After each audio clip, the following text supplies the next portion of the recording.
네, 여러분 안녕하십니까? 네, 4월 모의고사 민법 강의 해설 강의 시작하겠습니다.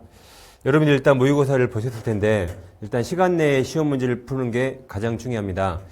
근데 여러분들이 그 시간 내에 푸는 거 좋겠지만 꼭 시간 내에 모든 문제를 풀 필요가 없습니다. 지금 여러분들이 문제 푸는 속도를 갑자기 늘릴 수가 없어요.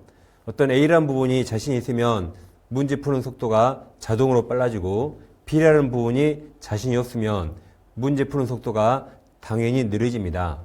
따라서 굳이 막 빨리 풀려고 노력할 필요 없습니다. 설령 10문제 못 풀어도 학교 가는데 전혀 지장 없어요. 그리고 여러분이 그냥 이건 그냥 팁인데 내가 시간이 좀 부족하잖아요. 그럼 시험지를 딱 받잖아요. 그러면 시험지 받으면 한 1분 후에 시험지를 탁 이렇게 넘겨요. 소리나게. 그럼 시험지가 크니까 이 소리가 싹 들리잖아요. 옆에서 싹 쫄아요. 어머, 저 사람 저렇게 빨리 푸네. 옆에 딱 견눈질이 느껴져요. 옆에서 내가 쫀 거죠? 그때부터 내가 마음의 평안을 갖습니다. 그러게 아무튼 시간에 너무 구애받지 마세요. 네, 오늘 모의고사 복습하실 때는 첫째 모르는 문제 보지 않습니다. 모르는 문제 책에 찾아보면 없는 내용도 있을 수 있고 또 우리가 보는 필수서에 없을 수가 있어요. 그냥 모르는 문제는 패스합니다. 대신 내가 아는 문제와 알았는데 실수한 문제 이걸 여러 번 반복하시면 복습으로 충분합니다. 네, 시작하겠습니다. 41번입니다. 자, 반사의 질서, 법률행위 설명. 자, 틀린 걸 물어봤죠? 자, 1번, 2번 같은 의미입니다. 1번, 반사의 질서, 법률행위에 해당한지는 뭐든지 항상 기준 나오면 법률행위 당시죠. 그래서 법률행위가 이루어지는 때 기준 맞았고, 2번, 법률행위가 사회질서에 반한다는 판단은 부단히 변천하는 관념을 반영합니다. 부단히 변천하니까 판단 기준이 법률의 행위 당시죠. 3번, 무효는 누구든지 주장할 수 있어요. 무효는 처음부터 쭉 무효이기 때문에 누구든지 주장할 수 있습니다. 이제 4번에서 자, 적극가담 나오잖아요. 이건 민법의 진리죠. 적극가담 나오면 무조건 103조 무효입니다. 이 무효는 절대적 무효라 앞사람 무효면 뒷사람 다 주고 다 무효죠. 그러니까 볼 게 없어요. 그냥 제일 끝에 반사질서 법률행위가 되지 않는다. 무조건 틀렸습니다. 절대적 무효라 뒷사람 다 무효입니다. 다음 5번. 5번은 이제 보험금을 부정취득할 목적이면 반사회적 법률행위입니다.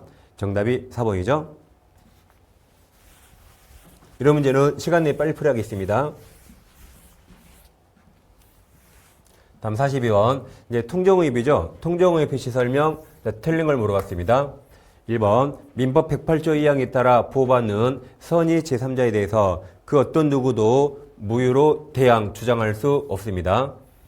2번, 통정의 표시 무효는 금전채권자면 채권자 취소 대상이 될 수가 있어요.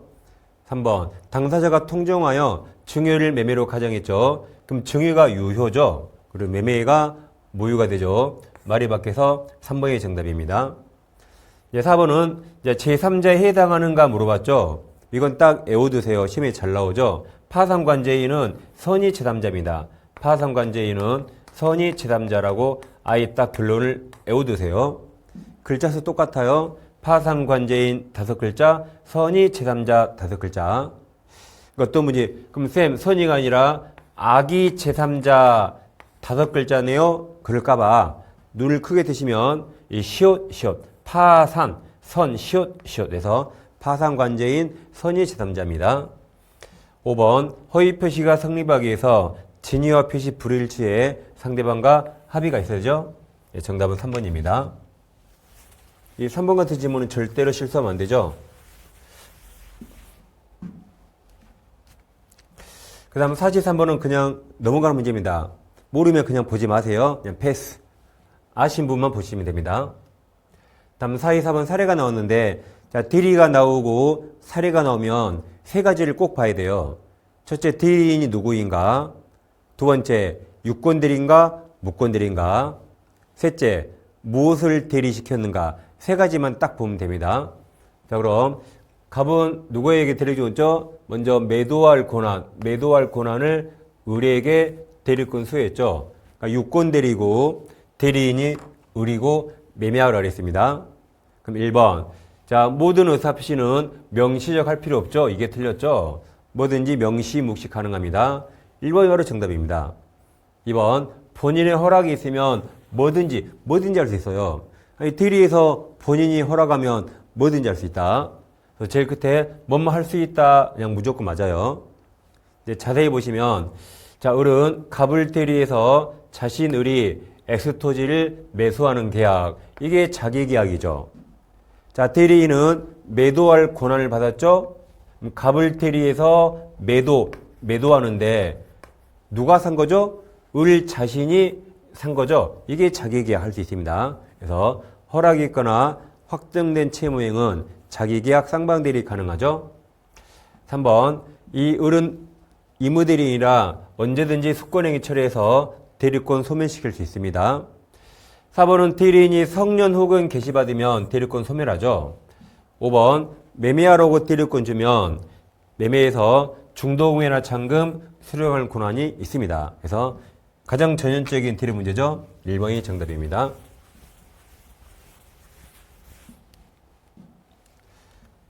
그 다음 문제입니다. 자, 갑은 을과 체결한 매매계약에 대한 적법한 해제 의사표시를 자, 내용 증명으로 발송했습니다. 자, 틀린 걸 물어봤죠.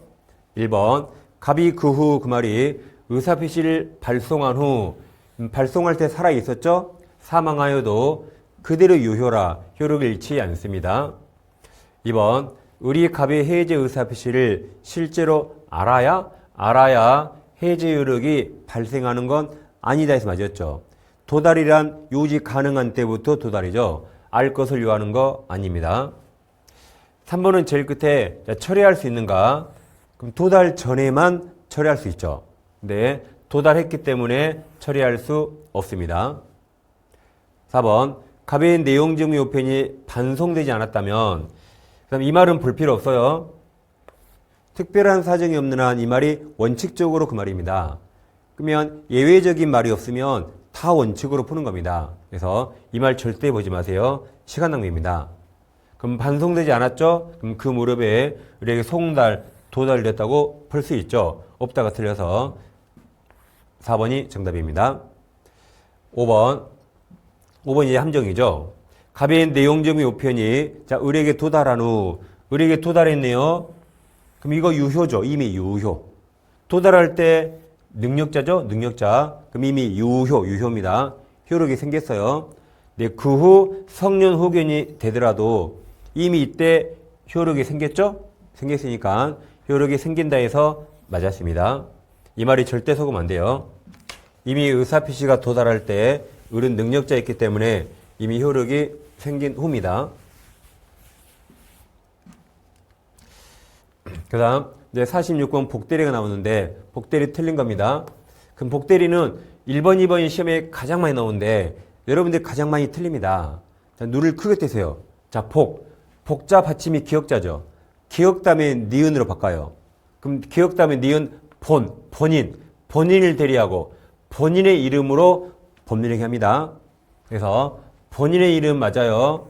여기는 본인의 대리인이에요. 기역 다음에 니은 본인을 대리 본인의 이름 하시면 끝납니다. 정답이 2번. 3번 대리인이 복대리를 선임하고 대리인이 사망했죠? 그럼 복대리권도 소멸합니다. 4번 복대리는 대리행위도 똑같은 대리니까 표현대리 법리가 적용될 수 있어요. 5번 법정대리인은 부득이한 사유 없더라도 언제든지 자유롭게 복대리인 선임할 수 있습니다.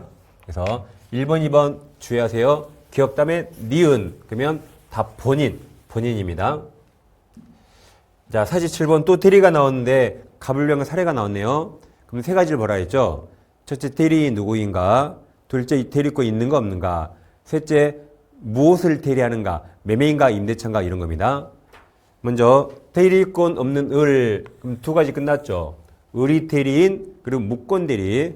근데 임대차를 냈죠? 이제 틀린 거 나머지 볼 필요 없어요. 세 가지 확인하면 볼 필요 없어요. 자, 1번 위 임대차 계약은 본인이 추인하지 아니하면 본인에게 효력 없다 무효 맞죠? 2번 갑이 임대차 기간을 단축해서 추인했네요. 그럼 병동이 어디야겠죠? 그래서 병동이 없으면 그 추인은 무효가 됩니다. 3번은 처리할 수 있는가? 그럼 처리는 선이만 가능하죠. 선처리예요. 선처리. 그래서 최고는 악이도 가능하죠? 근데 처리는 누구만? 선처리. 그래서 최악의 선처리 외우세요. 최악의 선처리. 최고는 악이도 가능. 근데 처리는 선이만.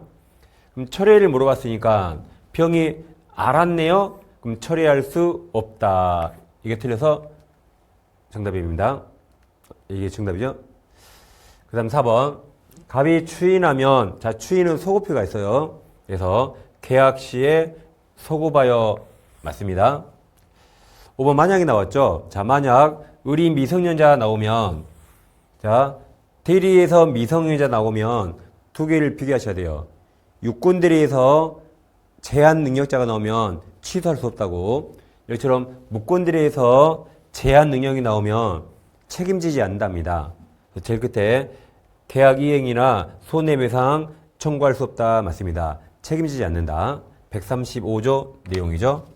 그래서 대리에서 제한 능력자 나오면 유권대리, 무권대리 구별하시면 되겠습니다. 다음 48번. 법정 추인이 인정되는 게 아닌 거죠? 자, 가로는 특별히 볼 필요 없어요. 이렇게 긴 가로 읽어봤자 아무 필요 없습니다. 가로는 출제자가 오답 시비를 면하기 위해서 출제자가 보는 거예요. 우리가 보는 거 아니에요. 그럼 법정 추인이 아닌 거 그러면 주어를 상대방을 찾으면 돼요.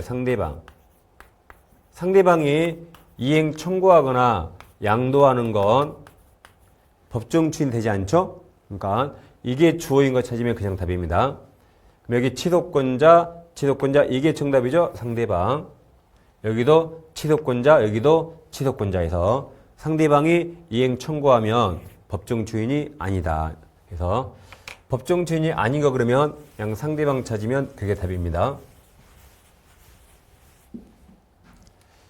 다음 49번. 자, 이 모델의 설명 틀린 거네요. 자, 박스가 나오면 항상 문제 풀고 마지막에 여기를 꼭 확인하세요. 옳은 건가 틀린 건 마지막에 다시 확인. 기억. 대리인이 수인이면 각자 대리가 원칙이죠. 깡패처럼 몰려다니지 않아요. 니은. 고난을 정하지 않은 대리인은 포준행위 많이 들렸죠. 포준행위 할 수 있고 이용 계량도 할 수 있잖아요. 그래서 둘 다 틀렸습니다. 기억, 니은 정답이 들어가겠죠. 그럼 기억, 니은 있는 건 5번밖에 없네요. 그래서 5번이 정답. 대것은 굳이 볼 필요 없죠. 연습사항 해보면 이모대리는 어떨 때 복대리인 선임할 수 있죠. 자, 이것도 가볍게 이모대리는 무승부가 아니라 복승부예요. 우리 무승부가 아니라 복승부. 본인의 승낙이 있거나 부득이한 사유가 있을 때 등등 선임할 수 있죠. 그래서 있는 경우에만 틀려서 다 틀렸네요. 그래서 5번이 정답입니다. 복승부 외워두세요. 그러니까 법정대리인은 언제든지 복대리인 선임할 수 있지만 임무대리인은 복승부, 승낙 부득이해야 됩니다. 자, 50번입니다. 이제 허가구역이죠. 허가구역 내에 있는 갑은 그 토지를 을과 매매하게 하겠죠. 아직 허가를 받지 않아 확정적 무효가 아니기 때문에 1번처럼 유동적 무효 상태입니다. 그럼 유동적 무효에서는 채무불이행 해제 못합니다. 그래서 2번은 제일 끝에 해제할 수 없다 맞아요. 채무불이행 해제 못합니다. 3번 갑의 이행 절차에 대한 협력 의무.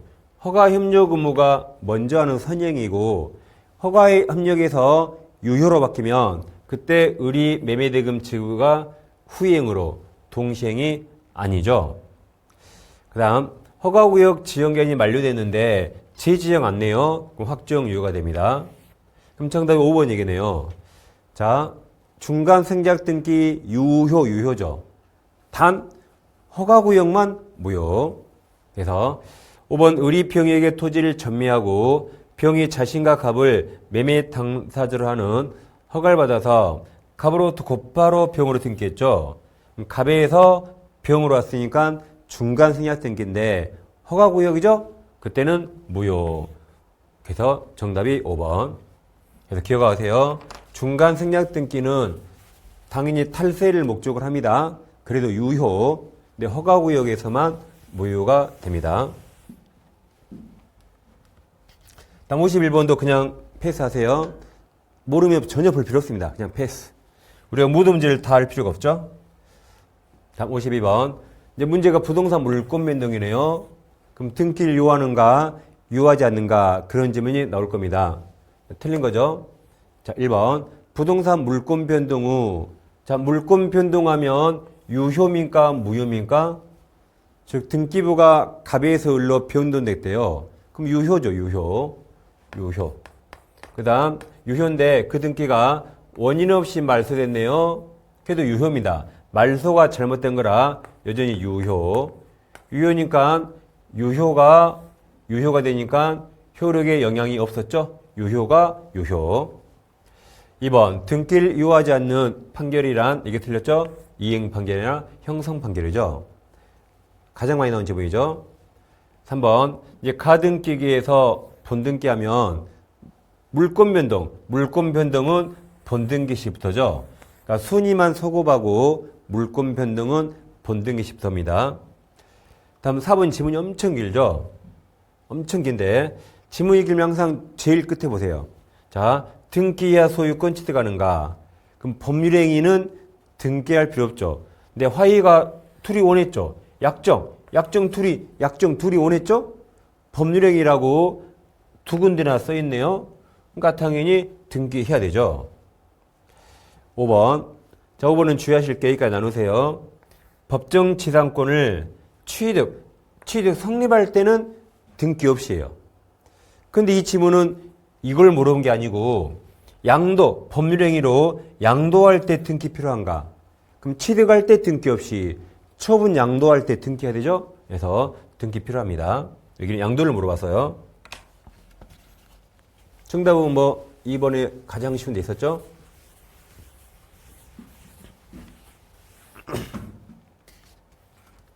그 다음 53번입니다. 자, 등기 추정력 나왔죠? 그럼 두 개를 빨리 찾아봐요. 첫째, 가등기는 추정력 없죠? 두 번째, 보조등기는 추정력 무조건 깨진다. 그래서 여기서 지문이 4개인데 가등기나 보조등기 보입니까? 그게 보이면 그걸 먼저 찾아요. 가등기, 보조등기, 여기 보이는 보조등기. 무조건 깨진다. 제일 끝에 깨지지 않는다. 틀렸죠? 틀렸어요. 그럼 옳은 걸 찾으라 했으니까 리을 들어간 거 다 지워요. 그럼 리을 여기 지우고 리을 지웁니다. 그럼 일단 2개 지웠어요. 가등기는 안 보이니까 이제 기억부터 푸는 겁니다. 자, 기억. 죽은 사람이 등기할 수 있나요? 등기할 수 없죠. 그래서 죽은 사람 명의로 신청해서 이루어진 등기는 당연히 추정력 없습니다. 기억은 맞았죠? 옳은 거라 기억이 있어야 돼요. 기억 없는 것도 지워 이렇게. 그럼 이제 니은 대고 둘 중에 하나만 하면 됩니다. 그러면 니은 대리에 의한 매매계약을 원인으로 소유권 등기가 이루어지면 대리권도 있었겠지라고 추정되는 거죠. 맞습니다. 그래서 정답은 1번. 디귿은 몰라도 됩니다. 그냥 패스. 몰라도 돼요. 몰라도 정답하는데 전혀 지장 없었습니다. 하나, 둘, 셋, 3개만 정확히 하세요. 항상 모든 지문을 다 알아야 된다. 큰 생각을 버리세요. 모든 지문을 다 알 수가 없습니다.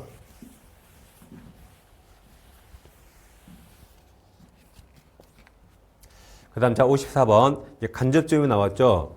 그럼 간접점이자가 예를 들어 100억짜리 건물주예요. 100억이 약한가? 그럼 1000억짜리 건물주. 뭐든지 다 된다 하시면 돼요. 뭐든지 다 된다. 틀린 거네요. 그러면 다 있다, 포함된다, 아니다. 답을 여기서 찾아요. 여기 찾아야 됩니다. 뭐든지 다 있다, 없다가 틀리거든요. 없다 이 중에 답을 찾아야 돼요. 그러면 둘 중에 어떤 게 더 짧아요? 짧은 걸 먼저 봐야지, 짧은 거. 그러면 4번은 간접점이자에게 물권적 청구권 당연히 인정된다. 이게 정답이네요. 긴 걸 볼 필요가 없죠. 자, 그러면 3번은 연습으로 보시면, 자, 간접점유가 침탈된 것인가 물어봤어요. 근데 직접점유자가 점유를 임으로 양도했죠. 그럼 이건 직접점유 침탈이 아니죠? 침탈이 아예 아닙니다. 그러니까 간접점유 침탈도 아니에요. 침탈은 의사위반에 뺏긴 겁니다. 그 다음 5번 점유매매 관계는 판환청구 있어야 되죠. 정답은 바로 4번 나옵니다.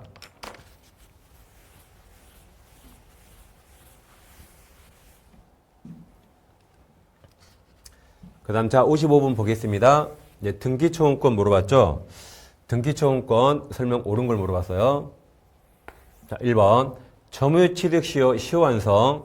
그럼 시효 완성하면 토지 소유자고 시효 완성자고 둘이 얼굴 본 적 있을까요?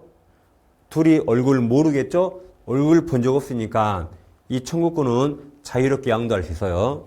그래서 시효 완성으로 점유자가 소유자에 갖는 소유권 이전 등기 청구권은 통상의 채권 양도 법리에 따라 양도할 수 있습니다. 즉 원래 소유자 동의 없이도 그냥 자유롭게 양도할 수 있어요. 1번이 정답입니다. 근데 매매를 이유로 한 소유권 이전 등기 청구는 매매는 매도인과 매수인이 둘이 좋아서 사고 팔았죠. 이때는 마음대로 양도 못해요. 여기는 소유자와 시효완성자가 둘이 얼굴을 몰라요. 그러니까 자유롭게 양도할 수 있습니다. 2번은 소멸시 걸리는가? 근데 매수인이 사용수익 점유하면 안 걸리죠. 3번 매수인이 매도인에게 갖는 청구권은 채권적 청구권이죠. 4번은 지문이 길면 항상 제일 뒤부터 보세요. 자, 등기 말소 청구권. 그럼 말소 청구권은 물권자가 청구하는 물권적 청구권이죠. 채권 틀렸죠. 5번 등기 청구권은 개인끼리 청구하는 사법상 권리. 등기 신청권은 국가에 신청하는 공법상 권리라 여기는 사법, 공법에서 동일할 수가 없습니다. 정답은 1번 이미 나왔어요.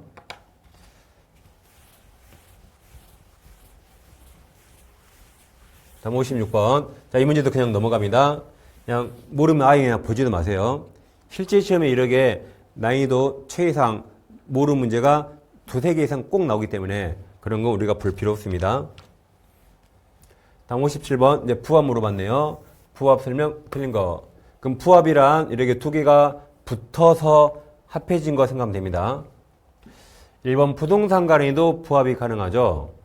2번 부동산에 부합된 동산 가격이 부동산 가격을 초과하더라도 동산이 더 비싸대요. 1억. 부동산이 더 싸대요. 2천만 원. 그래도 동산이 와서 붙었죠. 부동산이 가서 붙을 수 있나요? 그럴 수가 없죠. 그래서 무조건 부동산 소유자가 취득합니다. 대신 보상을 해줘야 돼요. 그 다음 이제 3번은 자 비축한 농작물이죠. 농작물은 절대 토지에 부합하지 않아요. 그래서 권원 없이 키웠더라도 이 사람이 힘들게 키워서 경작자 소유입니다. 4번은 지상권은 권원이 있죠. 권원으로 부속시킨 건 토지에 부합하지 않습니다. 자 5번은 중축 나왔는데 중축은 독립성이 가장 중요합니다. 권원이 중요한 게 아니에요. 독립성이 중요해요. 그래서 애호요 중독 독립성이 중요하다. 그럼 독립성이 없네요. 없으면 원래 건물에 부합됩니다. 원래 건물에 부합돼요. 그래서 임차인은 중축 부분 소유권을 따로 주장할 수 없습니다. 그래서 정답은 5번. 주장할 수 없다. 항상 중축은 독립성이 중요합니다. 이제 그 다음 공유가 나왔어요. 이제 공유 설명 옳은 걸 물어봤죠? 옳은 겁니다. 자, 1번은 지문이 길면 항상 뒷부터. 자, 등기를 요하는가 물어봤죠? 근데 포기는 법률행위죠? 그럼 등기해야지. 그래서 등기를 요합니다. 2번은 제일 끝에 또 다른 소수 지분권자가 토지 인도 청구할 수 있는가? 그럼 없죠? 없습니다. 이게 정답이에요, 그냥. 앞에 내용 뻔합니다.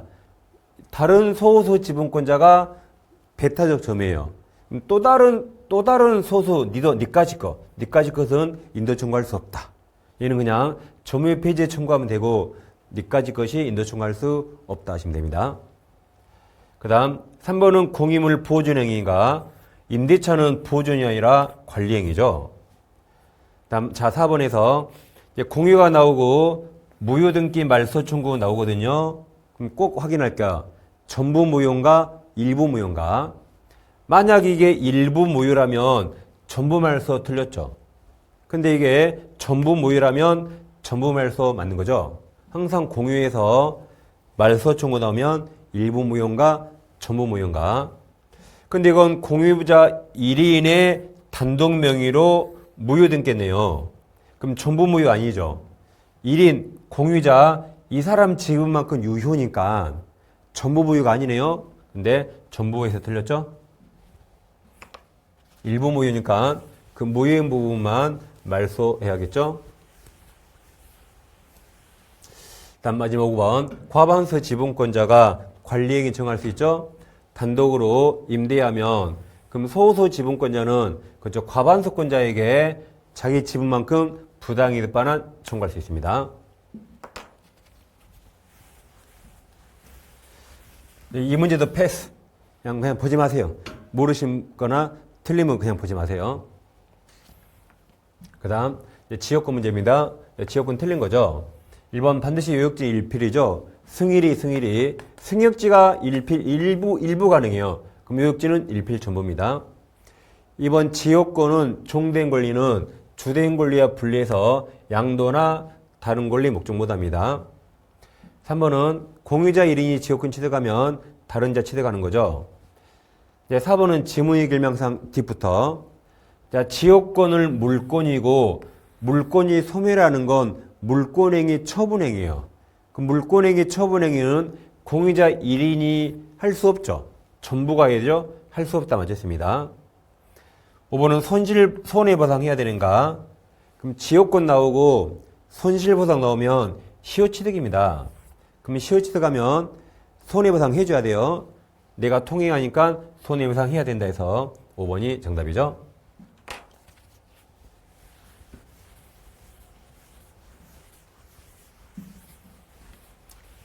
다음 61번 문제를 이해를 잘 하셔야 돼요. 자, 문제를 잘 이해하시면 X 건물에 대한 갑의 유치권 성립에 자, 문제가 어렵네요. 영향을 미치지 않는 거. 이게 무슨 말일까요? 유치권이 성립하는데 영향을 미치지 않는다. 그 말은 이래도 성립하고 저래도 성립하는 거죠. 다시 이래도 성립하고 저래도 성립한다 이 말이죠. 1번 소유자가 갑인 여부는 영향을 미치죠. 소유자가 갑이면 성립 안 하고 갑이 아니면 성립하고 영향을 미칩니다. 2번도 변제기 도래했는가 영향을 미치죠. 변제기 도래 안 하면 성립 안 하고 도래해야 성립하고. 이제 3번이 엄청 어려운 말인데, 자, 간접 점유로 유치권 행사할 수 있는가? 유치권의 점유는 직접 점유도 가능하고 간접 점유도 유치권 성립할 수 있습니다. 단 간접 점유는 제3자가 목적물을 직접 점유하면 그러니까 제3자에게 점유를 맡기면 유치권 성립하거든요. 하필 채무자에게 점유를 맡기면 이 그냥 물건 돌려준 거라. 이때는 유치권 성립하지 않죠? 이 두 개를 잘 비교해야 돼요. 이제 3번 X에 대한 갑 점유가 채무자를 매기로 한 간접 점유가 아니래요. 간접 점유 두 개인데 채무자를 매기로 한 간접 점유가 아니래요. 아니다. 그럼 이거 하나 남았네요. 그럼 자, 이때도 유치권 성립하고 이때도 유치권 성립하잖아요. 그러면 둘 중에 뭔지 영향을 미치지 않네요. 그 뒤에 직접 점유도 성립하고 간접 점유도 성립하고 그럼 둘 다 영향을 미치지 않네요. 그래서 3번이 정답입니다. 4번 불법 점유면 유치권 성립 안 하고 불법이 아니면 성립합니다. 5번 유치권은 임의규정이라 유치권 폐지 약정 가능하죠. 그래서 폐지 약정 있으면 성립하지 않고 없어야 성립하죠. 정답이 3번입니다. 이걸 정확히 알고 있어야 답이 3번임을 풀 수 있었죠.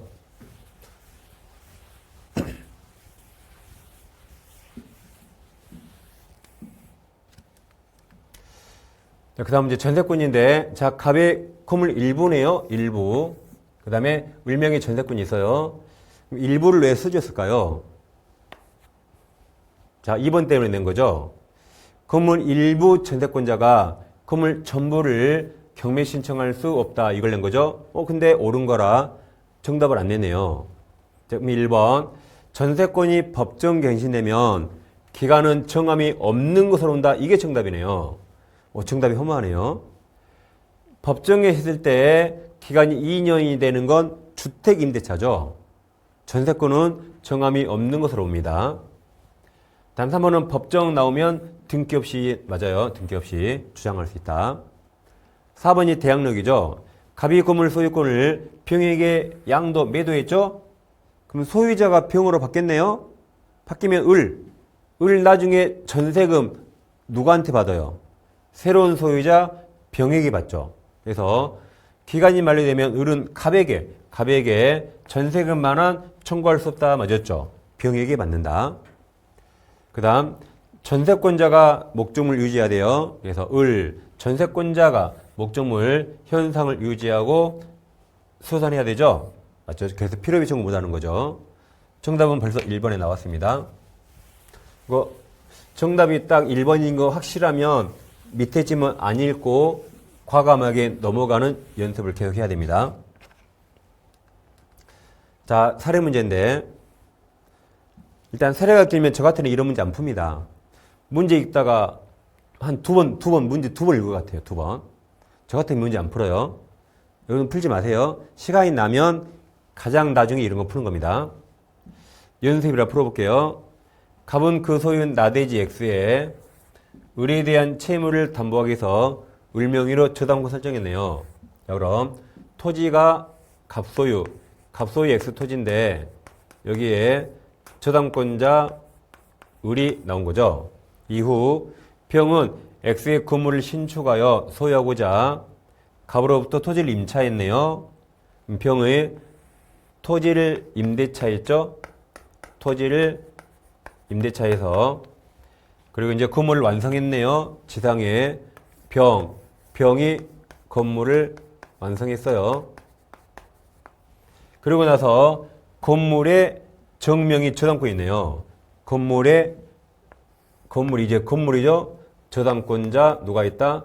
저당권자 정이 있다. 여기서 얼른 알 수 있는 게, 자, 병은 타인 토지에 건물 짓기 위해서 종된 권리가 필요했습니다. 근데 건물에 저당 설정하면 그 저당권은 종된 권리에 효력이 미친다는 걸 일단 알 수 있습니다. 자, 그럼 틀린 겁니까? 옳은 겁니까? 틀린 거죠? 틀린 거.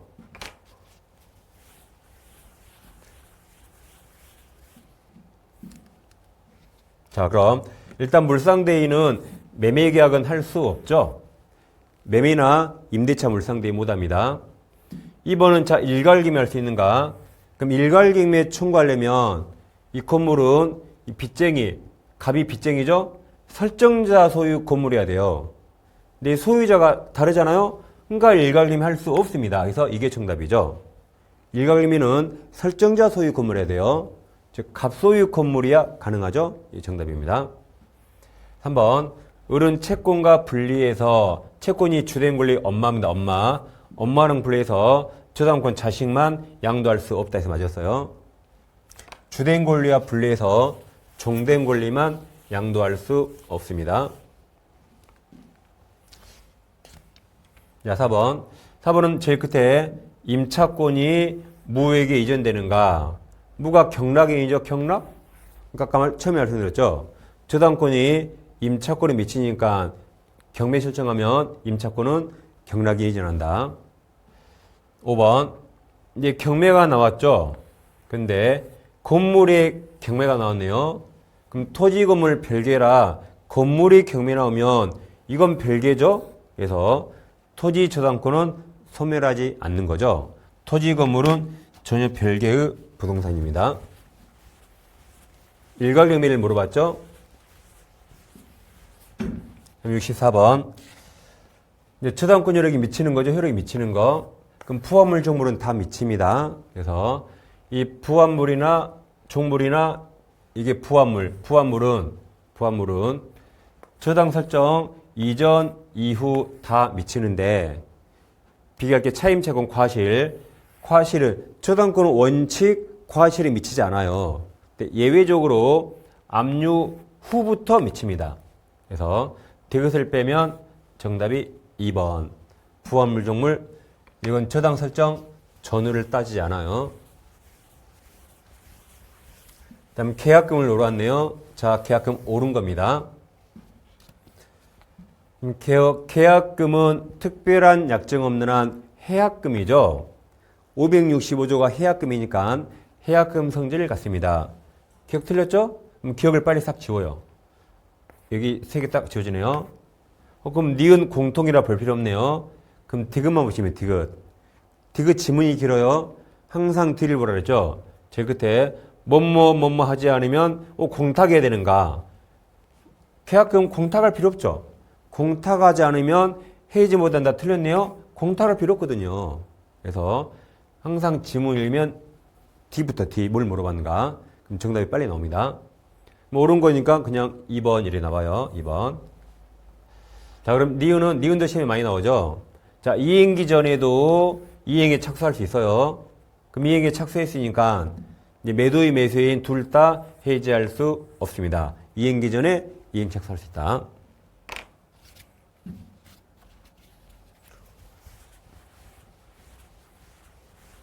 이제 66번은 갑이 요약자고 을인 낙약자인 제3자를 위한 계약입니다.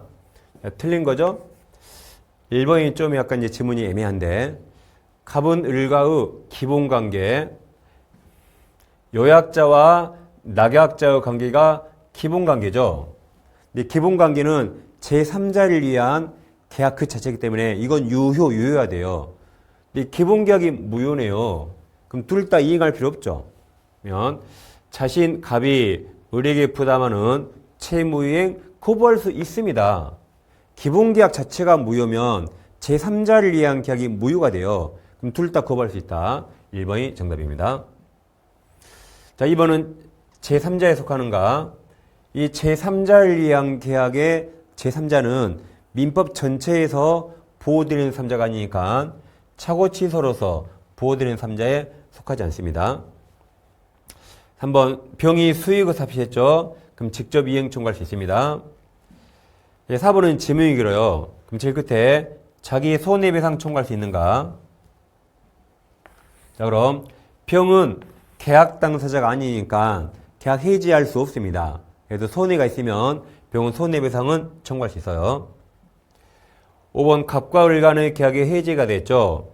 을은 병에게 지급한 게 있네요. 그러더라도 항상 계약은 갑과에 있죠. 그럼 원상회복도 갑과예요.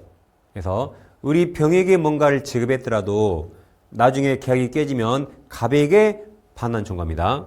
그래서 병을 상대로 반환 청구할 수 없고 갑에게 마무리한다. 마무리 갑이에요. 갑.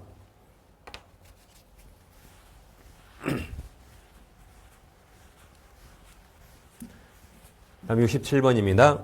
자, 해제에서 보호되는 3자는 등기를 해야 돼요. 그래서 해제의 3자는 뭐 해야 된다? 등기해야 된다. 딱 아예 외워버리세요.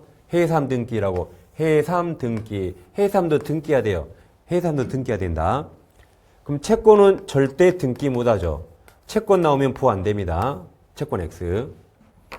자, 그럼 문제가 제3자에 해당하지 않는 자니까 채권 보이면 답이에요. 채권 보입니까? 채권? 이 보이죠? 이 정답이 꼭 있어야 돼요. 정답. 디귿이 정답이 꼭 있어야 한다. 그럼 디귿 없는 거 싹 이렇게 지워져요. 그 다음에 채권이었으면 등기해야 되는가? 자, 기억은 가압류했는데 가압류가 중요한 거 아니죠. 만약에 채권을 가압류하면 등기 모델 보호 안 되는데 여기 뭘 가압류했죠? 부동산을 가압류했단 말이 등기했단 말이죠. 그러니까 기억은 보호됩니다. 그래서 기억은 보호된다. 그 다음 니은은 제일 끝에 등기 안 했네요. 그럼 보호 안 된다. 정답이 3번. 기억만 보호되죠? 등기 안 해서 보호 안 돼. 채권이라 보호 안 돼. 정답은 3번이 됩니다. 그래서 해삼 등기 꼭 외우세요. 그리고 채권 X. 채권은 등기 못합니다. 그 다음, 자, 해지와 해지의 차이점 하나죠. 해제는 소고표가 있고 해지는 소고표가 없습니다. 그거 말고 거의 똑같아요. 그래서 해지가 시험에 나오면 그냥 해지로 그냥 바꿔 읽으면 돼요. 그리고 문제 합의, 해지 나오죠? 그러면 둘 중에 하나를 꼭 봐야 돼요. 이거 뭐든지 합의에 따르니까 약정이 없는 한 첫째 손해배상 청구할 수 없다. 둘째 이자 가하지 않는다. 그래서 이게 시험에 나오면 틀린 거죠? 그러면 1번 듣지 마시고 이자라든가 손해배상 그걸 빨리 찾아요. 그럼 이자나 손해배상 보여요? 예, 손해배상 보이죠?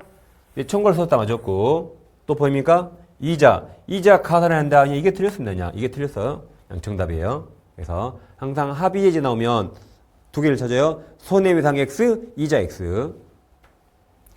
그럼 1번 계약 합의 해지할 때 원상회복 약정할 필요 없죠? 2번 합의 해지가 하는 청약에 대해서 상대방이 변경을 가해 승낙하면 청약으로 상실하는 거죠.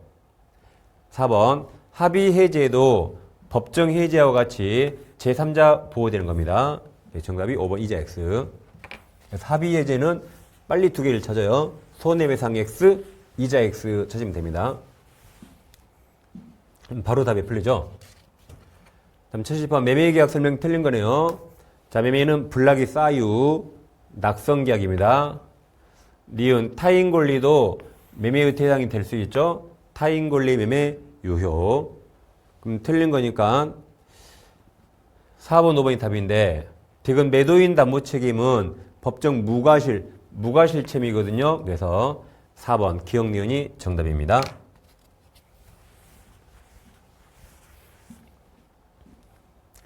다음 70번 사례 문제가 나오는데 이것도 거의 난이도 최상이죠. 자, 매매계약에서 과실을 물어오면 딱 두 가지만 보는 겁니다. 등기를 안 봐요. 등기 안 보고 매도인은 인도했는가 안 했는가, 매수인은 대금을 지급했는가 안 했는가, 이거 딱 두 개만 보는 겁니다. 다시 매매에서 과실 나오면 매도인은 물건을 인도했는가, 매수인은 대금 지급했는가, 이거 두 개만 봐요.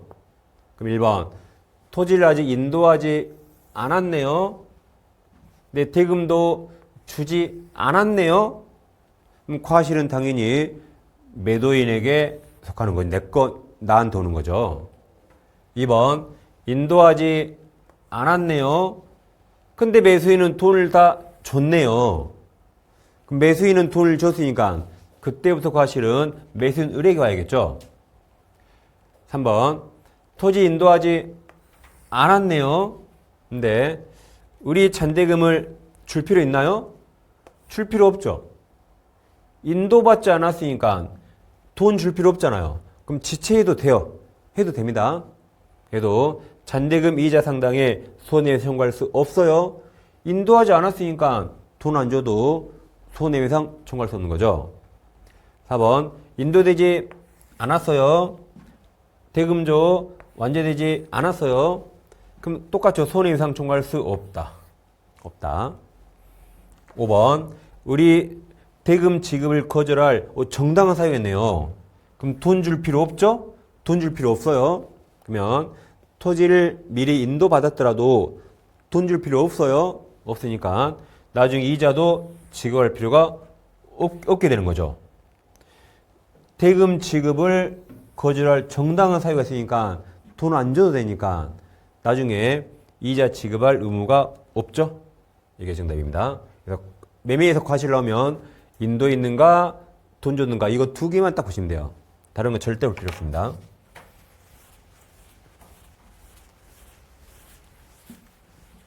자, 환매가 나왔습니다.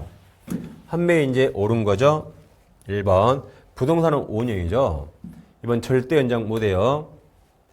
3번이 지문이 기네요. 그러면 환매 특약 등기했다고 해서 소유권 이전 등 절차 이행을 거절할 수 없다죠.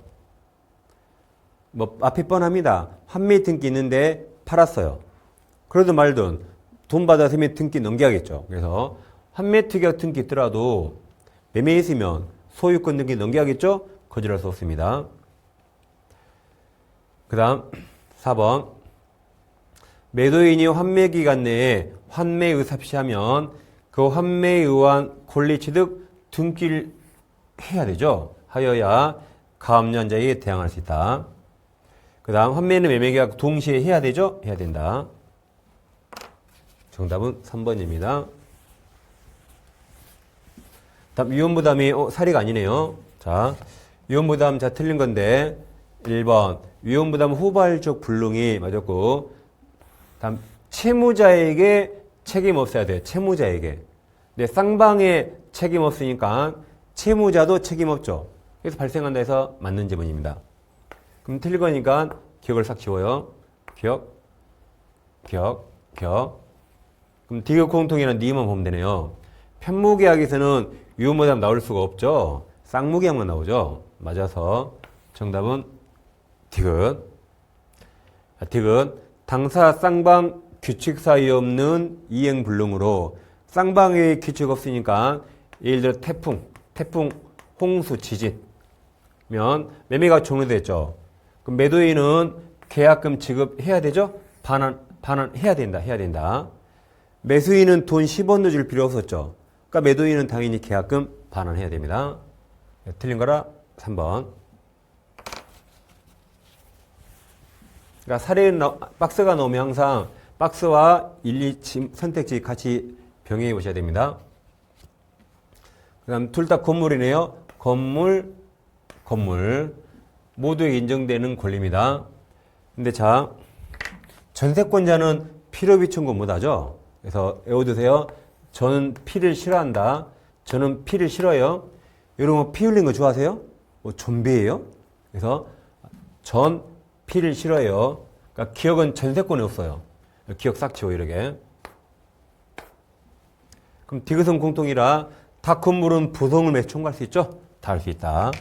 그래서 정답이 니은 디귿이 됩니다. 외우세요. 전 피를 싫어한다.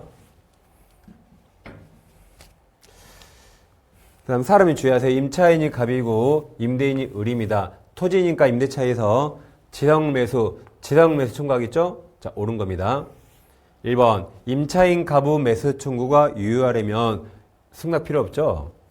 2번 건축허가 받은 것이 아니라도 매수 청구할 수 있습니다.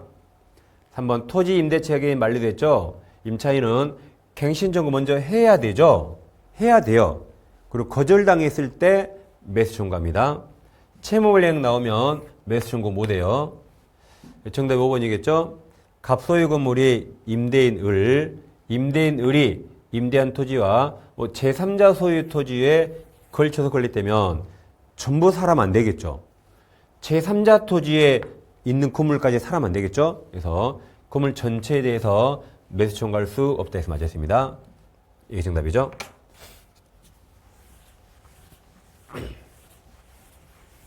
자, 이제 부속물은 이제 건물 임차인이 행사하고 매수 정구는 다 강행규정입니다.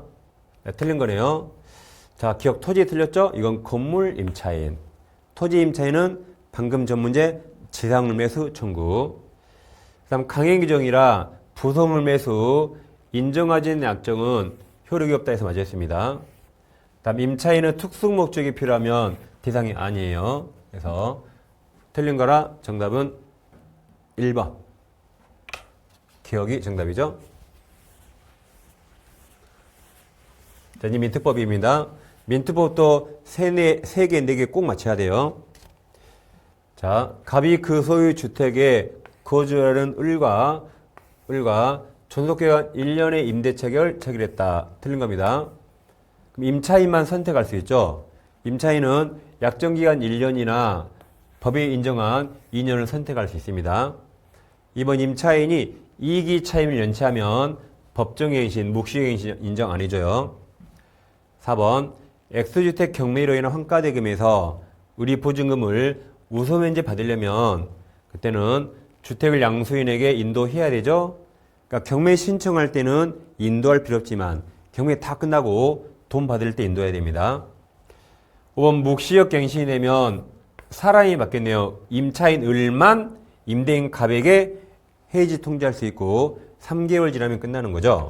정답이 5번입니다. 임차인만 가능하죠. 임대인은 못합니다. 그럼 7번 상가건물 임대차보호법 틀린 겁니다. 이 상위법은 숫자가 3자가 제일 많이 나와. 숫자를 모르겠다면 3자로 찍으세요. 그래서 3기 연체했죠? 그럼 임대인은 계약갱신 요구 거절할 수 있습니다.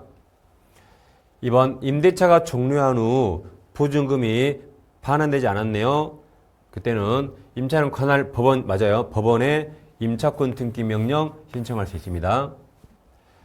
3번 임차인이 임차한 건물을 중과실로 파손하면 그러면 계약갱신 요구 거절할 수 있어요.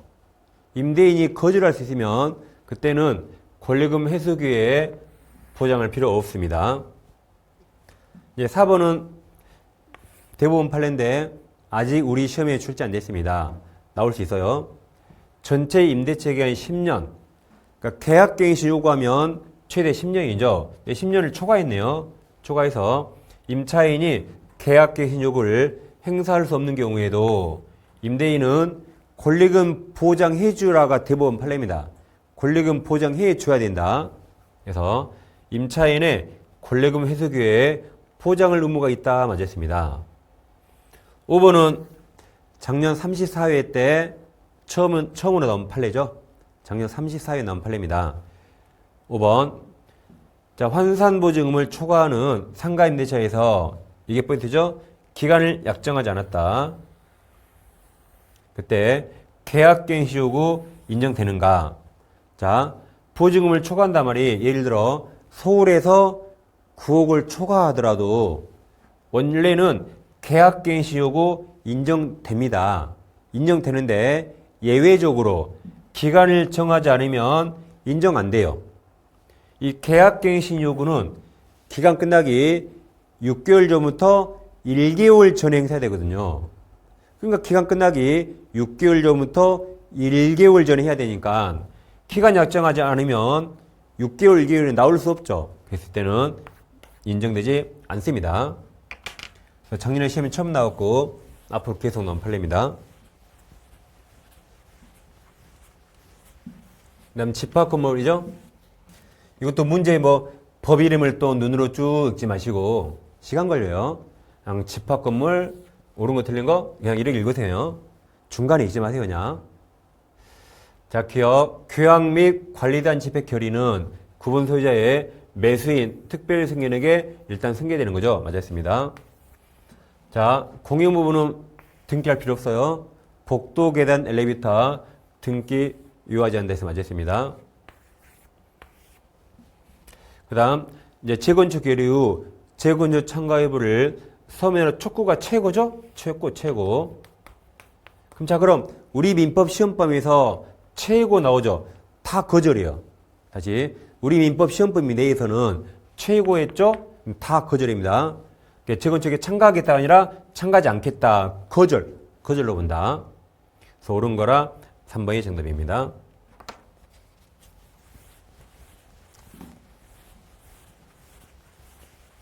최고는 다 거절이에요. 최고. 무권들이 최고 거절로 본다. 제3자를 낸 계약 최고인데 확답 없으면 수익을 거절로 본다. 다 거절입니다. 여기도 거절. 다음 가등기 담보입니다.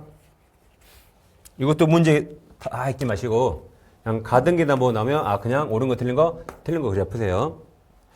1번 매매 예약 당시 대물 변제 예약 당시 담보물 가액이 부동산 가액이 빌린 돈과 이에 붙은 이자 합산하게 미치지 못하네요. 이때는 가등기 담보법이 적용 안 됩니다. 목조물 가액이 원리금을 더 초과해야 돼요. 초과. 더 적네요. 그럼 가등기 담보법 적용 안 되니까 실행 통지할 필요 없다 해서 맞았습니다. 이번 청산금은 담보권 여기 실행 통지 당시 담보 목적 부동산 가액에서 이걸 A라면 피담보 채권을 B, 피담보 채권액을 B를 뺀 금액인데 부동산에 선순위죠? 선순위 담보권 있으면 위 피담보 채권액이 A입니까? B입니까? B죠? B? B에 포함한다 맞았죠? 두 개를 더해서 싹 빼주는 거죠. 다음 여기 실행 통지 당시네요.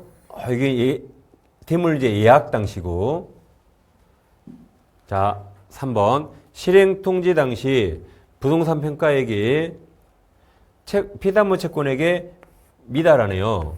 미달하는 경우 가등기 담보권자는 실행 통지할 필요 없는가? 자, 여기는 제일 처음에 대물문제 예약 당시에는 목적물 가액이 원리금을 초과해야 가등기 담보법이 적용됩니다. 여기 실행 통지했단 말은 여기 이게 더 초과했다는 전자에 내려온 거예요. 이게 더 초과했다는 전제니까 실행 통지하는 겁니다. 그럼 실행 통지할 때는 부동산 평가액이 피담보 채권에 미달하네요. 그 말이 청산금이 없단 말입니다. 청산금이 없다. 여긴 청산금이 없다는 말이에요. 그럼 청산금이 없더라도 야, 줄 돈 없다 라고 통지해야 됩니다. 그래서 정답은 3번. 4번 채권자가 나름대로 평가한 청산금 액수가 객관적 평가액에 미달하더라도 일단 통지 효력이 있어요. 5번 가등기 담보권자는 청산기간 경과 후 청산금을 지급했네요. 그럼 본등기 아니도 그때부터 과실 취득하는 거죠. 청산금 지급하면 할 일 다 했으니까 그때부터 과실을 취득합니다. 일단 80번 보시면 이제 명의신탁이거든요. 근데 지문이 긴 걸 봐서 3자간 명의신탁. 그럼 3자간 명의신탁은 수탁자가 매매했는가, 신탁자가 매매했는가, 그게 포인트입니다. 부동산 매수하고자 하는 갑은 을과 명의사 약정을 하고 을 명의로 소유권 등기 하기로 그 갑이 병역에서 신탁자가 매매했죠. 그럼 이게 수탁자에게는 등기만 맡기니까 이게 등기 명의탁입니다. 그럼 이런 말이죠. 이제 소유자가 병이니까 그럼 이렇게 되는 겁니다. 이제 병소유 X 부동산을 신탁자 갑이 뭐든지 다 해요, 이렇게. 근데 을과 약정을 해놨잖아요. 그리고 병에게 부탁해서 등기만 을 앞으로 넘깁니다. 그러면 약정 등기 다 무효죠. 둘 간의 종중 배우자 그런 말 없죠? 약정도 무효, 등기도 다 무효가 됩니다. 근데 매매는 유효이기 때문에 갑은 소유권 등기 청구할 수 있는데 이때 이 무효 등기 말소 청구하는 건 갑은 어떤 식으로든 직접 등기 청구 못합니다. 매매가 유효니까 갑은 매도인을 대위해서 말소해야 돼요. 갑은 매도인 평을 대위해서 말소해야 되고 어떤 식으로든 직접 청구 못합니다. 자, 그럼 이제 옳은 걸 물어봤죠? 그리고 여기서 이제 꼭 여기 정이 나올 거예요. 을이청한테 팔죠? 그러면 얘는 수탁자가 무효이더라도 수탁자와 거래한 제3자는 악이라도 보되죠. 선의 악이 묻지 않고 다 유효가 됩니다. 소유권 취득한다. 이제 옳은 걸 물어봤습니다.